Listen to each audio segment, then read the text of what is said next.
Hello everyone, today I want to show you how to make this Chinese short saw. Now I got the idea for this short saw from watching a video of a Chinese master making a saw very similar to this one. If you want to check out how he did it, go ahead and follow the link in the description. Our methods are actually very different, but our results are very much the same. The primary reason I made this saw is so I can use it to cut the pin side of a sliding dovetail. But I also found this saw to be very useful to start a cut anywhere on a piece of wood. In my next video, I plan to show you how to use this short saw along with this dovetail plane to make sliding dovetail.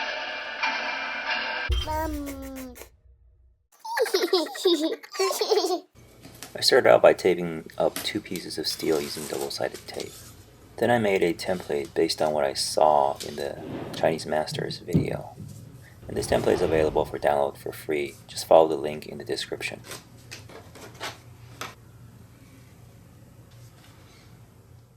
Now it is the simple matter of cutting out the template. But notice how the bottom was not supported, and I took too big of a cut. The cutting wheel snapped off and the piece got bent. But no one was hurt, so lesson learned. I reshaped the bent piece and went back to cutting.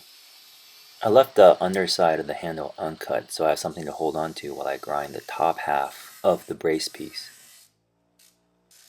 I made the saw blade from a piece of spring steel, and if you want to learn how to make your own saw blades, go ahead and follow the link in the description. After I removed all the double-sided tape residue, I glued the 3 pieces together with some super glue, just temporarily. I then drilled all 4 of the holes that are used to mount the saw plate, took it apart, and then drilled the 2 holes that are used to mount the handle, but only on one of the 2 brace pieces. And I'll tell you why later. I then gave all the metal pieces a really good deburring and cleaning. I'm using brass rods as my rivets. The Chinese master used steel rods. I think the brass rods are more than enough to hold these pieces together, and they're a lot easier to mushroom than steel ones. Notice the grain of the handle piece follows the curve of the neck of the handle template. This handle template is based on the brace template and is made to fit my hands. I made the handle by gluing together 2 pieces of scrap.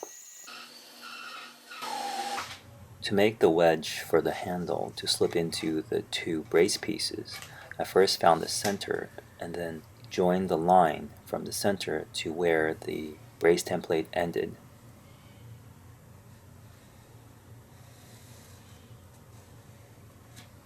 Cutting the handle can be a bit tricky, so I suggest cutting the 2 wedge pieces first, but not cutting it all the way through, followed by cutting out the little square that's used to notch in the saw. And then you can cut off the sides, but save that little wedge piece that fell off.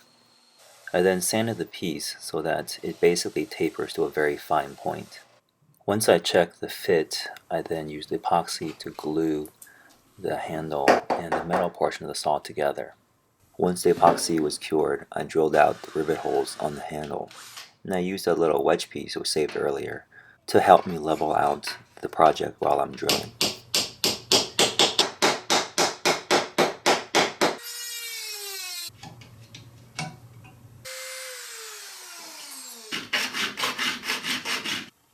At this point, the saw is pretty much finished. All that's left are a few details to help the fit and finish the saw. For example, rounding over the sharp edges and grinding away a lot of the rivets so that my hands or projects do not get caught on them.